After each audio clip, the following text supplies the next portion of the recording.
Jack looked up at the night sky from his small wooden porch. The stars shone brightly above the Montana mountains. This was why he had moved here 3 years ago, to be alone with nature, away from people and their noise. As a wildlife biologist, Jack spent his days tracking animals, studying their habits, and writing research papers. At night, he often sat outside his cabin with a cup of hot tea, watching the stars. It was simple. It was peaceful. Until tonight. A bright light streaked across the sky, much faster and larger than any shooting star he had ever seen. Jack stood up quickly, spilling his tea. The light grew bigger, brighter, and then, boom! The sound shook the trees. Birds flew from their nests in panic. The light crashed somewhere in the forest, maybe a mile from his cabin. A thin trail of smoke rose above the trees. What the hell was that? Jack whispered to himself. He went inside and grabbed his emergency backpack, flashlight, and first aid kit. If it was a small plane crash, someone might need help. He checked his watch, 11:42 p.m. No one else would be out here to help. The forest was dark and quiet as Jack made his way toward the crash site.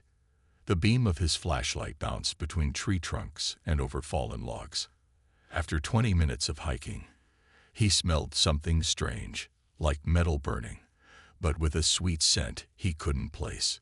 He pushed through a dense patch of bushes and stopped suddenly. In a small clearing, a strange metal object about the size of a car sat half buried in the dirt. It wasn't a plane. It wasn't anything Jack had ever seen before. "Hello," he called out. "Is anyone hurt? I can help." No answer came. The object had a crack along one side where a soft blue light pulsed.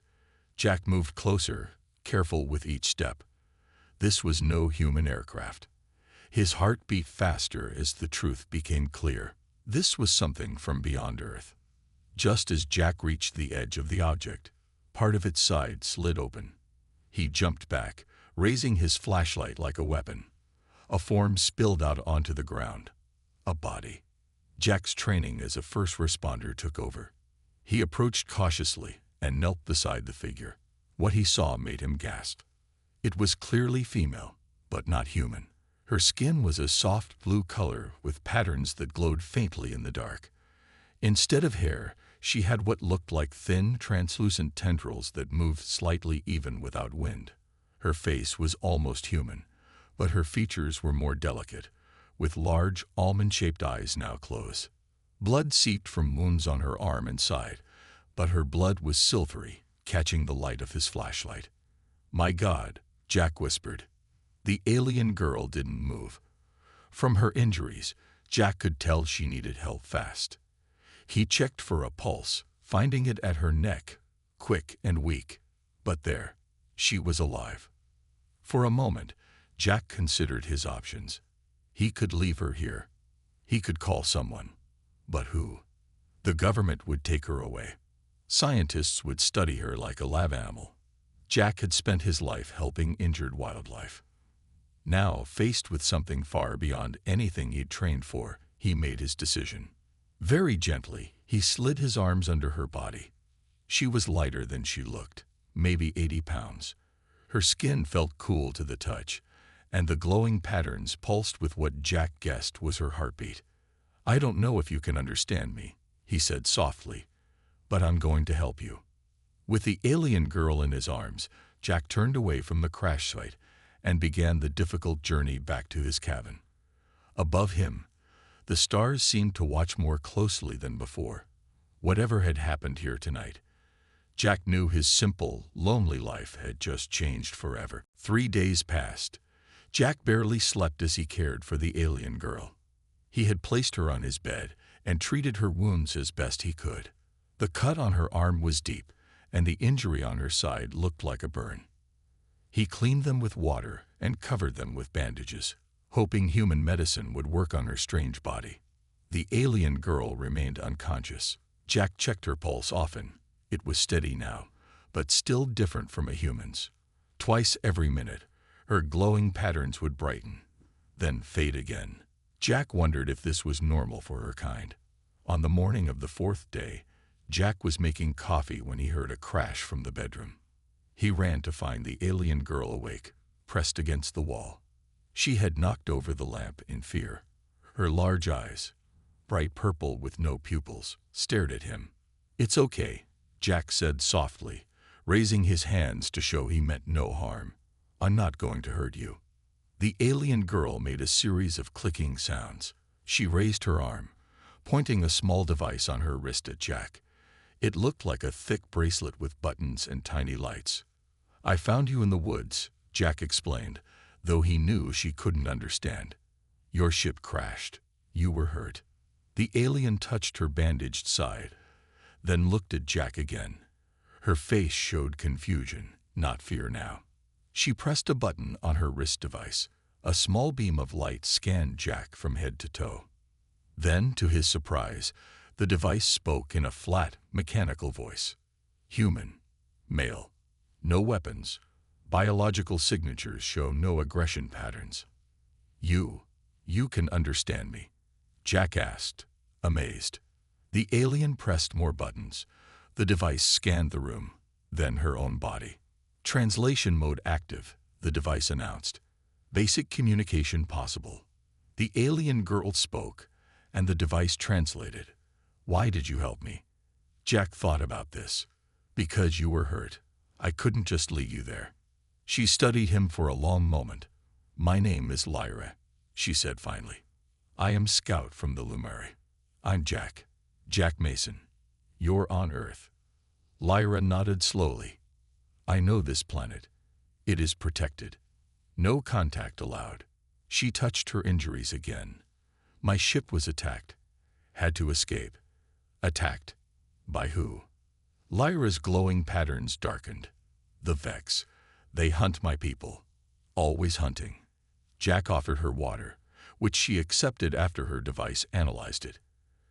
As she drank, Jack noticed her wounds were healing faster than any humans would. "Why do these Vex hunt your people?" he asked. Lyra touched one of the glowing patterns on her arm. "We have this, the light inside us. They want it. They take it from us to live longer." Jack sat down on the edge of the bed, trying to process everything. "So you're stranded here. Can you call your people for help?" Lyra shook her head. "Forbidden to contact Earth. If I signal, I break laws. If I break laws, I am punished." She looked out the window at the forest. "And signal might bring Vex here too. To Earth. Would they attack us?" "They would take me. Then leave." Lyra's eyes met Jack's. "Unless they discover humans are useful to them too." Jack felt a chill run down his spine. He had saved this alien girl without thinking about consequences. Now he realized his simple act of kindness might have much bigger implications. "So what do we do now?" he asked. Lyra's patterns brightened briefly. "First, I must finish healing. Then we must hide my ship better. The Vex will come looking. How long do we have?" Lyra's device made a series of calculations. 3 Earth days, maybe 4. Jack nodded. He had gone from a quiet life studying animals to helping an alien hide from space hunters in less than a week. As scary as it was, he knew he couldn't abandon Lyra now.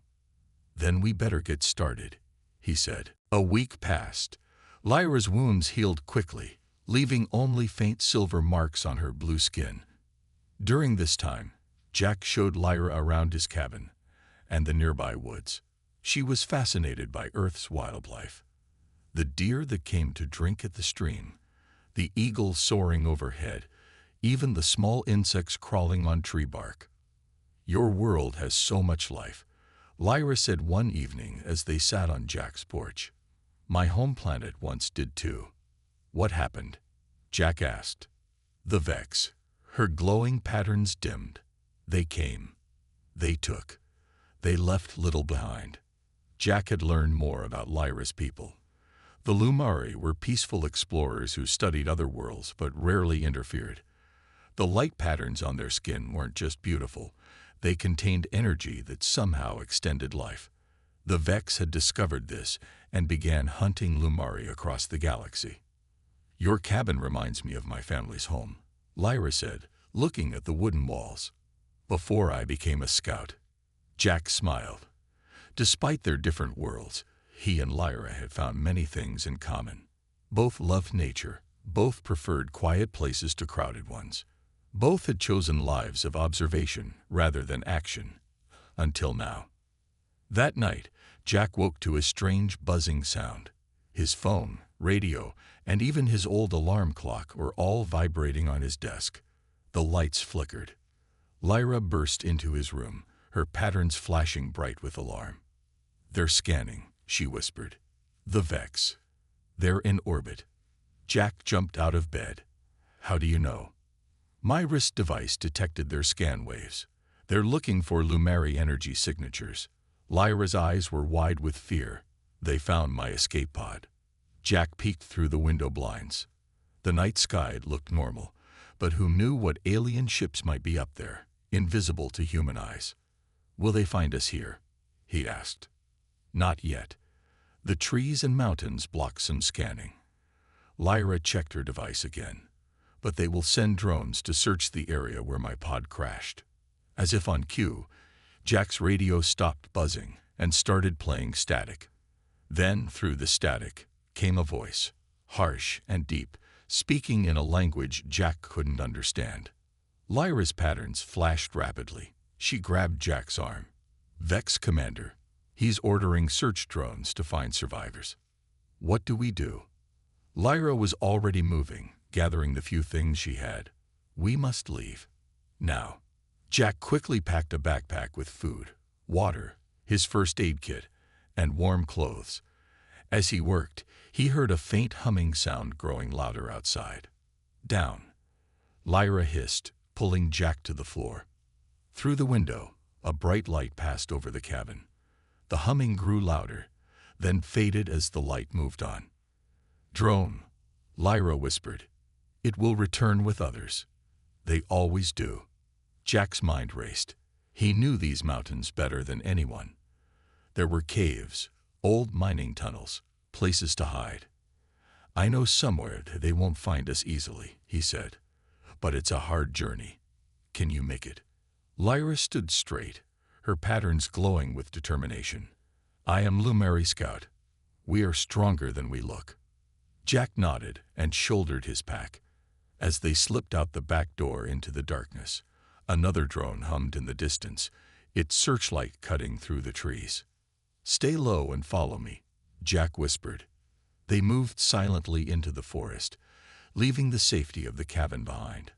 Above them, unseen in the night sky, the Vex ships waited like patient predators. The hunt had begun. Jack looked back once at his small home, knowing he might never see it again. Then he turned to Lyra, whose patterns glowed softly in the darkness like a living constellation. "This way," he said, and led her deeper into the wilderness. Jack and Lyra moved through the forest for hours. The mountain air grew colder as they climbed higher. Behind them, the faint hum of drones echoed through the valleys. "We need to cross the river," Jack whispered, pointing to a fast-flowing stream ahead. "Water might hide our trail." Lyra nodded. Her wrist device beeped softly. "Vex drones have heat sensors. Water will confuse them." They waded through the icy river, the current pushing against their legs. Jack held Lyra's hand to keep her steady. On the other side, they continued uphill through dense pine trees. By dawn, they reached a ridge overlooking a deep valley. Far below, Jack could see his cabin, now surrounded by floating objects that looked like metal discs. "More drones," Lyra said. "They're scanning the area in wider circles, looking for us." Jack handed Lyra some dried fruit and nuts from his pack. As they ate, he noticed something amazing. In the morning light, Lyra's skin changed color slightly, becoming more green-blue, blending with the forest around them. "Your skin, it's changing color," he said. Lyra smiled. "Lumari adapt to surroundings. It helps us study life on other worlds without being noticed." "That's incredible," Jack said. "What else can you do that I don't know about?" Lyra's eyes, which looked more golden in daylight, blinked in an unusual pattern. I see heat, like your infrared. I hear sounds you cannot. She pointed to her glowing patterns. These store energy from sunlight. I need less food than humans. Jack shook his head in wonder. Just when he thought he understood Lyra, she revealed something new. They rested for an hour, then continued their journey. Jack led them toward a system of caves he had explored years ago. The entrance was hidden behind a waterfall, difficult to find unless you knew it was there. As they hiked through a narrow pass between two cliffs, Lyra suddenly grabbed Jack's arm. "Stop," she whispered. "Drone coming." Jack couldn't hear anything yet, but he trusted Lyra's better hearing. They'd pressed themselves against the rock wall, trying to blend in with the shadows. The humming grew louder. A flat disc, about 3 feet wide, floated into the pass. It moved slowly, a red beam scanning the ground. Jack held his breath. The drone was only 20 feet away when it stopped, hovering in place. Its scan beam turned from red to blue. It detected something, Lyra whispered, her voice barely audible. The drone turned toward them.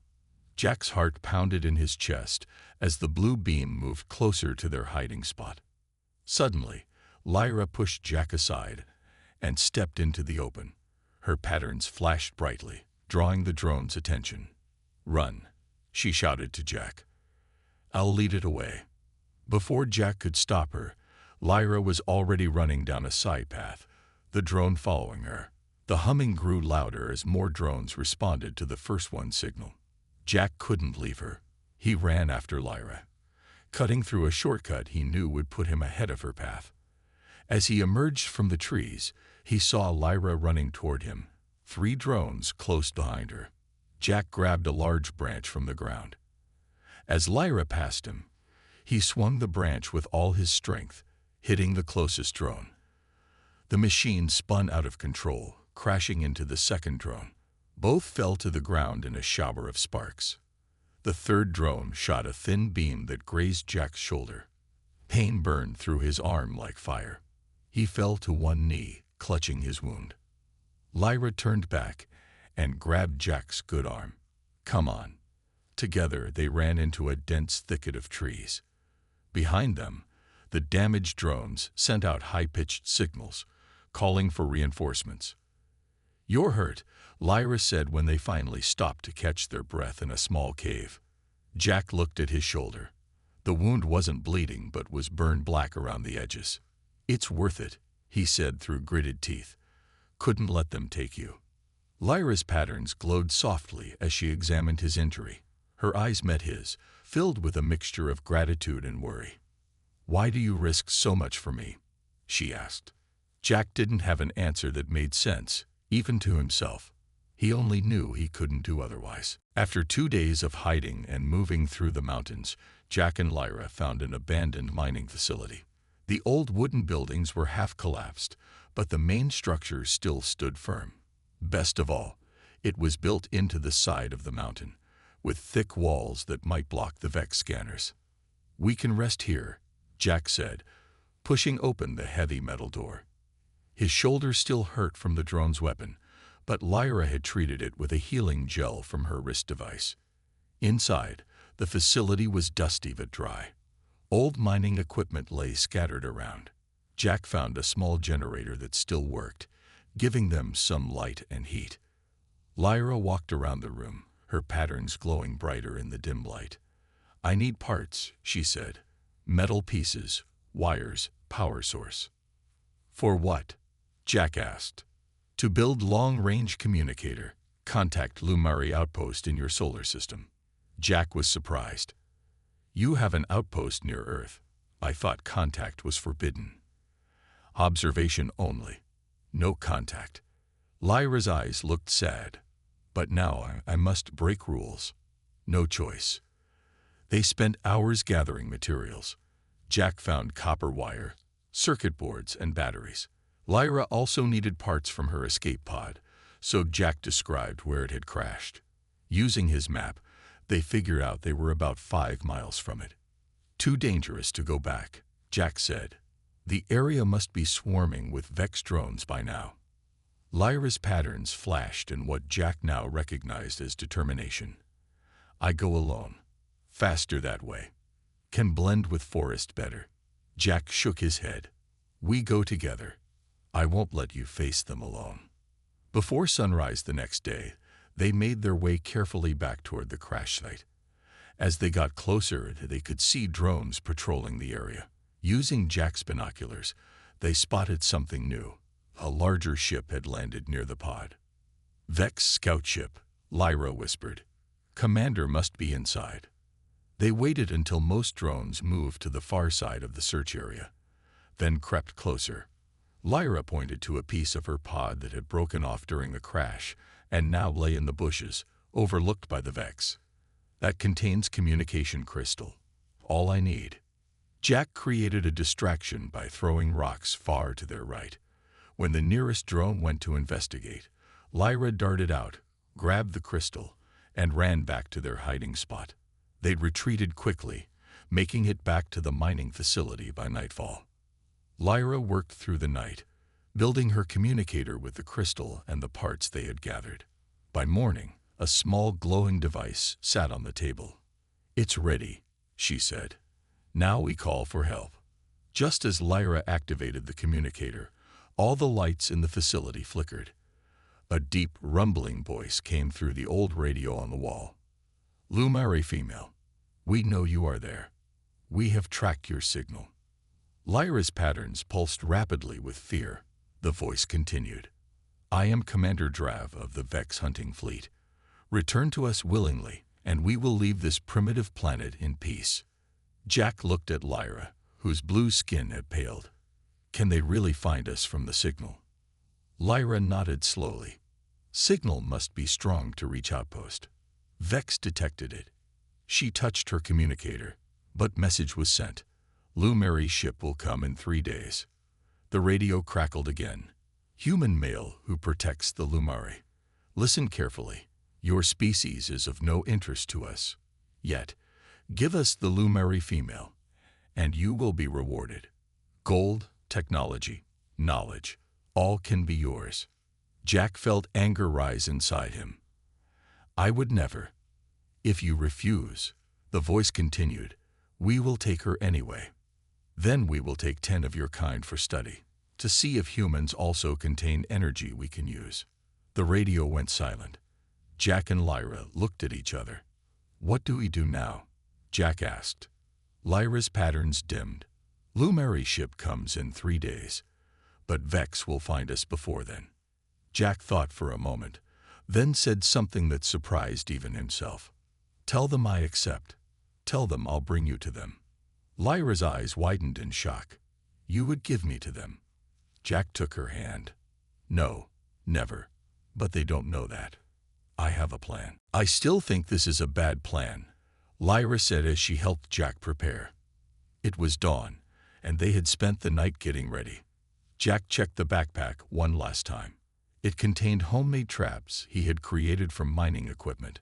Nothing high-tech, just simple devices that might slow down the Vex. The best plans are sometimes the crazy ones, Jack replied with a small smile. Remember, you need to be exactly where I showed you, 2 hours after I leave. The plan was risky. Jack would meet Commander Drav at the agreed location, a clearing 5 miles away. He would pretend to hand over Lyra, but she wouldn't actually be there. Instead, Jack would use himself as bait, while Lyra escaped to a different hiding spot where the Lumari rescue ship could find her when it arrived. Vex are dangerous, Lyra said, her patterns showing worry. They are smarter than you think. But they don't know these mountains, Jack said. I do. That's our advantage. He didn't add that it was their only advantage. The Vex had superior technology, weapons, and numbers. All Jack had was his knowledge of the land and a few traps that probably wouldn't work for long. Lyra touched Jack's healed shoulder. Why risk your life for me? You could give me to them. Take their reward. Jack shook his head. That's not who I am. That's not what humans do, or at least, not what we should do. He paused. Besides, these past days with you have been the most important of my life. Lyra's patterns glowed brighter, a sign Jack had learned meant strong emotion. In my language, we have a word for what you are doing. It means life debt. I will never forget this, Jack Mason. They left the mining facility together but would soon go separate ways. At the fork in the path, Jack turned to Lyra one last time. "If this doesn't work," he said, "if I don't make it back." Lyra placed her cool blue hand against his cheek. "You will. I believe in you." With that, they separated. Jack headed toward the meeting point while Lyra went toward the mountain cave where she would wait. 2 hours later, Jack stood alone in the clearing. The sun was high overhead, making him squint as he watched the trees around him. He had already set up his traps along the most likely approaches. A shadow passed over the clearing, larger than any cloud. Jack looked up to see a ship hovering about 100 feet above him. It was dark metal with sharp edges, nothing like Lyra's smooth escape pod. A beam of light shot down from the ship, and a figure materialized in front of Jack. Commander Drav was tall, at least 7 feet, with gray skin that looked like stone. His eyes were small and black, set in a face with no nose, only slits for breathing. "Human," Drav said, his voice exactly as it had sounded on the radio. "Where is the Lumari female?" Jack stood his ground. "She's nearby. Safe. I want to discuss terms first." Drav's thin mouth curved in what might have been a smile. "There are no terms to discuss. You give us the Lumari, we give you reward. Simple exchange. And you'll leave Earth alone. No taking humans for study. If we get the Lumari, we have no need for humans." Drav tilted his head. "Now, where is she?" Jack took a deep breath. This was it. "I lied. She's not here. And you're not getting her." Drav's expression didn't change, but the air around him seemed to darken. "Foolish primitive. You think you can trick the Vex." He touched a device on his wrist. "Scan the area. Find the Lumari." Jack pressed a button in his pocket. Instantly, the first trap activated. A generator connected to metal cables he had buried in the ground. Electricity surged through the clearing. Drav stumbled as the current hit him, not enough to seriously hurt him, but enough to disrupt his scanner. "You dare," Drav growled, straightening up. Jack was already running, heading for his second trap. Behind him, he heard Drav shouting orders. More Vex soldiers were beaming down from the ship. The hunt had truly begun, but this time, the human was leading the aliens exactly where he wanted them to go. Jack ran through the forest, jumping over fallen trees and sliding down slopes. Behind him, 6 Vex soldiers followed, their heavy footsteps crushing everything in their path. Commander Drav shouted orders in their strange language. Jack's plan was working. He was leading them away from Lyra, but he hadn't expected so many to follow him. His next trap was just ahead, hidden under leaves. As the first Vex soldier stepped on the hidden pressure plate, a net made from mining cables shot upward, tangling 3 of the aliens. They struggled and roared in anger. Jack didn't stop to watch. He kept running, his lungs burning. 2 more traps slowed the remaining soldiers, but Drav was still behind him, gaining ground with each step. Just as Jack reached the edge of a steep cliff, something hit him in the back. He fell forward, pain spreading across his shoulders. Drav stood over him, holding a weapon that glowed red at its tip. "Enough games, human," Drav said. "Where is the Lumari female?" Jack tried to stand, but his legs wouldn't move. The weapon had paralyzed him. "I'll never tell you," he said through gritted teeth. Drav raised his weapon again. "Then you are of no use to us." Suddenly, a bright light flashed across the sky. A ship appeared above them, but it wasn't like the Vex ship. This one was sleek and white, with blue lights pulsing along its sides. "The Lumari," Drav growled. He pressed something on his wrist. "All units, return to ship. The Lumari are here." But before Drav could move, a beam of light shot down from the Lumari ship, and Lyra appeared between Jack and Drav. "No," Jack shouted. "Lyra, run." Lyra stood tall, her patterns glowing brighter than Jack had ever seen them. "I will not run. Not anymore." Thrav laughed, a cold sound like stones grinding together. "Foolish Lumari, you returned to save a primitive." He raised his weapon. "Now I take you both." What happened next was so fast Jack could barely follow it. Drav fired at Lyra, but she moved with incredible speed, dodging the beam. More lights flashed from the Lumari ship, and 3 tall figures appeared, each with glowing patterns like Lyra's, but even brighter. Drav fired again, but this time at Jack. Lyra threw herself in front of the beam. It hit her squarely in the chest, and she fell backward onto the ground beside Jack. "Lyra," Jack cried out, still unable to move. The Lumari warriors attacked Drav with weapons that shot beams of pure light. Drav retreated, calling for backup from his ship. Above them, the Vex and Lumari ships began firing at each other, lighting up the sky like a storm. Jack managed to drag himself to Lyra's side. Her patterns were fading, pulsing weakly. "Why did you do that?" he asked, tears in his eyes. "You were supposed to be safe." Lyra's hand found his. "Could not let you die for me." More Lumari appeared around them. One knelt beside Lyra, examining her wound. Without a word, they created a stretcher of light and lifted both Jack and Lyra into it. A beam from the Lumari ship engulfed them, and suddenly they were inside a large white room. Medical equipment surrounded them, unlike anything Jack had ever seen. "Help her," Jack begged the Lumari around him. "Please." One stepped forward, older than the others. "We will, human friend. You have done something no human has before, risked your life for one of us." Over the next hours, Jack watched as the Lumari used their advanced technology to heal Lyra. The paralysis in his legs slowly faded. Through a window, he could see Earth below them, beautiful and blue. When Lyra finally awoke, her patterns were bright again. She sat up and found Jack waiting beside her. "You saved me again," she said. Jack smiled. "Actually, you saved me this time." The elder Lumari approached them. "Lyra must return to our homeworld for complete healing. The energy the Vex weapon took must be restored." Jack's heart sank. After everything they had been through, they would be separated. Can I at least say goodbye?" he asked. The elder looked at him with wise eyes. "Or you could come with us." Jack blinked in surprise. "What?" "No human has ever left Earth's solar system before," the elder explained. "But you have proven yourself a friend to the Lumari. We offer you a place with us." Lyra's patterns brightened with hope. "You would come to my world."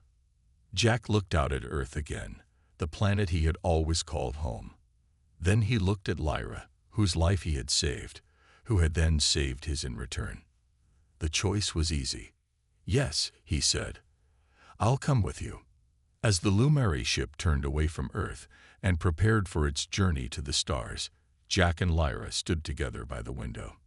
Their hands found each other, fingers intertwining.